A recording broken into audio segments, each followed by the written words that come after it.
हाय बच्चों, देखिए जब भी कोई कंपनी प्राइवेट लिमिटेड है या one person company, NGO, producer company, Nidhi company, public limited company, किसी भी तरह की कंपनी जब भी कोई इनकॉर्पोरेट होती है ना, तो उसकी इनकॉर्पोरेशन के बाद ना कुछ कंप्लायंसेस मैंडेटरी होती हैं। अभी इनकॉर्पोरेशन क्या है? इनकॉर्पोरेशन मतलब रजिस्ट्रेशन, या जब भी कोई कंपनी बनाता है इंडिया में तो उसके बाद ना उसको with in 30 days auditor appointment करना होता है एंड उसको एक अपना करंट अकाउंट ओपन करके कंपनी का जो पेड अप कैपिटल है ना वो जमा करना होता है।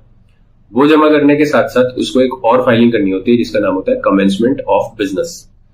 तो क्लाइंट को रिकमेंडेड हमेशा यही रहता है, जो भी रजिस्ट्रेशन करता है कंपनी का, कि वो with in 60 days of incorporation he current account खोल के। अब इसमें प्रॉब्लम जो है ना वो ये है कि लोग ना समय नहीं निकाल पाते। कंपनी बना तो लेते हैं बट करंट अकाउंट ओपन करने के लिए सिर्फ कुछ सिग्नेचर्स चाहिए होते हैं डायरेक्टर्स के।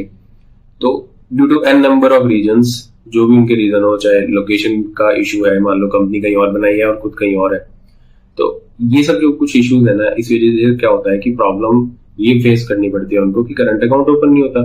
अब करंट अकाउंट अगर ओपन नहीं होगा तो उस केस में क्या होगा कि वो लीगली ना बिजनेस नहीं कर सकते, क्योंकि करंट अकाउंट से ही कर सकते हैं, कंपनी बनाई है तो। अब उस केस में क्या है कि जब कंपनी बनी 30 डेज के अंदर तो ऑडिटर अपॉइंटमेंट करना है, 60 डेज के अंदर रिकमेंडेड है कि कमेंसमेंट ऑफ बिजनेस कर लेना चाहिए, INC 20 कैपिटल बोलते हैं उसको उनको। बट लीगली उसको 180 दिन तक आप मैक्सिमम कर सकते हो, लेकिन उसके बाद ना अगर नहीं करता कोई तो पेनल्टी लगती है। अब पेनल्टी कैसे लगती है? पेनल्टी भी काफी हेफ्टी होती है, ठीक है। मतलब वो 4 टाइम्स, 6 टाइम, 8 टाइम, 12 टाइम्स ऐसे करके, मान लो अगर फॉर्म की फी 300-400 रुपए है तो 1200, 1800, 3600, 5200 तक पेनल्टी चली जाती है, उससे भी ज्यादा हो जाती है, ठीक है। और डिफॉल्ट अलग है, और कंपनी बंद होने का खतरा होता है, कंपनी बंद भी हो सकती है किसी की। तो कंपनी बनाना आसान है, कंपनी की कंप्लायंस उससे थोड़ी मुश्किल, और क्लोजर तो उससे भी ज्यादा मुश्किल। उसके बाद में हम बाद में बात करेंगे। जब भी कोई क्लाइंट आपको रीच आउट करे या आप किसी क्लाइंट को रीच आउट करें कंप्लायंस के लिए, always tell them these two initial compliances, which is ADT1 auditor appointment within 30 days and commencement of business, which is INC 20A, which has to be done within initial 180 days post incorporation of company। Date of incorporation जो है उससे आपको ये calculate करना होता है कि date of incorporation से कितने दिन हो गए हैं। अब ये आपने जब कर लिया, उसके बाद क्या है कि कंपनी बनने के बाद ना क्या होता है कि कभी कभी ना GST रजिस्ट्रेशन की एप्लीकेबिलिटी भी होती है कंपनी के ऊपर, तो उन्होंने GST रजिस्ट्रेशन ले लिया होता है। PFESI डिफॉल्ट से उनको मिल जाता है। अब PFESI क्या है, GST क्या है? GST is a registration which is goods and services tax registration. वैसे उसकी मैंडेटरी रिक्वायरमेंट नहीं है, बट डिपेंडिंग अपॉन जो कंपनी बनी है वो किस इकोसिस्टम में काम कर रही है, क्या वो ऑनलाइन सेल कर रहे हैं, क्या वो एक्सपोर्ट कर रहे हैं, ठीक है, क्या वो टेंडर फिल करेंगे, या कोई भी अदर रिक्वायरमेंट की वजह से जीरो टर्नओवर पे भी कभी कभी क्लाइंट को GST नंबर लेना होता है। तो GST की मंथली या क्वार्टरली फाइलिंग भी जरूरी हो जाती है। अब क्या है कि अगर मान लीजिए क्लाइंट, मैंने जैसे कि आपको मैं दोबारा से क्लियर कर देता हूँ, 2 तरह का क्लाइंट है। एक वो जो ट्रांजेक्शन बिल्कुल नहीं करता, ठीक है, 1-2 साल बाद ट्रांजेक्शन शुरू होती है। दूसरा वो जिसकी ट्रांजेक्शन इनिशियल फेज में ही स्टार्ट हो जाती है। जिसकी ट्रांजेक्शन इनिशियल फेज में स्टार्ट हो जाती है उसको अपनी बुक कीपिंग प्रॉपर रखनी चाहिए, अपनी कंप्लायंस, ये कंप्लायंस के साथ ही है सब कुछ जुड़ा हुआ जो मैं आपको बता रहा हूँ। मतलब उसको अपने इनवॉइसेस रेज करने चाहिए ठीक से, अकाउंटिंग करनी चाहिए, खर्चे बुक करने चाहिए, इनकम बुक करनी चाहिए, TDS जहां डिडक्ट करना है वो डिडक्ट करना चाहिए। TDS कैसे डिडक्ट होता है, क्या रेट्स होते हैं, अगेन उसके लिए वो हमारी सपोर्ट ले सकता है क्लाइंट। तो again this is part of free consultation. We don't generally charge to our existing clients. Maybe in future we will add this as paid service as well, ठीक है। बट इसकी कुछ paid services होती हैं, जैसे TDS filing है। अब consulting मैंने कर दी, बता दिया कि इस रेट पे आप काट सकते हैं। TDS फाइलिंग है, TDS कंप्यूटेशन है, GST फाइलिंग है, बोर्ड मीटिंग है जो हर क्वार्टर में करनी होती है। तो क्या है कि ये मंथली क्वार्टरली कंप्लायंसेस है, हर क्लाइंट के लिए ये मैंडेटरी होती है जिसने भी कंपनी बनाई है।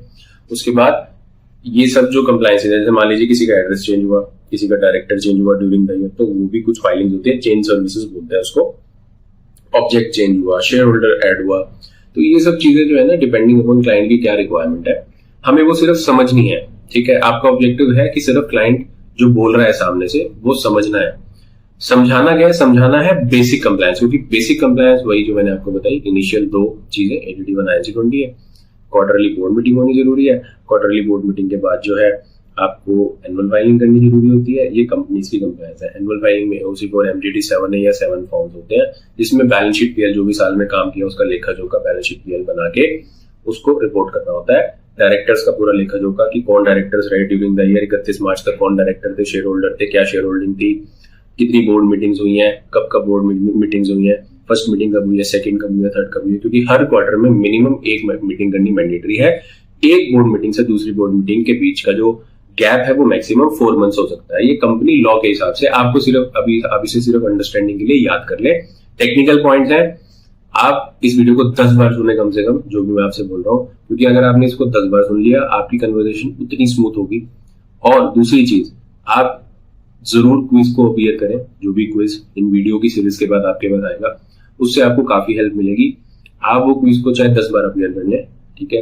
वैसे तो एक बार ही कर लेंगे तो कोई दिक्कत नहीं है, ठीक से आप वीडियोस बार बार देख के एक बार ठीक से क्विज को अपीयर कर लें। लेकिन उससे बेनिफिट क्या होता है, वीडियो देखने से, क्विज अपीयर करने से आपको एक दिमाग में अंडरस्टैंडिंग बनेगी। बाकी हमारी इंटरेक्शंस मोस्टली रहेंगी, हर दूसरे तीसरे दिन हम लोग इंटरेक्ट किया करेंगे once you start this work, है ना। एक सर्टिफिकेशन आपको क्विज कंप्लीट करने के बाद मिलेगा, जो certificate of basic understanding of compliance का है, और दूसरा सर्टिफिकेशन आपको इंटर्नशिप का मिलेगा, जो आप इंटर्नशिप जो 45 to 60 डेज की है वो पूरी करते हैं, उसके बाद आपको मिलता है। ठीक, अब मैं वापस आता हूं इंपॉर्टेंट चीज पे। देखिए, ROC की कंप्लायंस 3 पार्ट्स में डिवाइडेड है। इनिशियल बेसिक कंप्लायंसेस जिसमें ADD 1 INC 20 है, जो मैंने बताया आपको 2 फॉर्म्स। उसके बाद कुछ क्वार्टरली फाइलिंग्स वगैरह है, जैसे बोर्ड मीटिंग रेजोल्यूशन की अगर हमने फाइलिंग करनी है तो वो ऑप्शनल होता है, उसको आप एनुअल फाइलिंग के साथ भी फाइल कर सकते हैं। एनुअल फाइलिंग क्या होती है?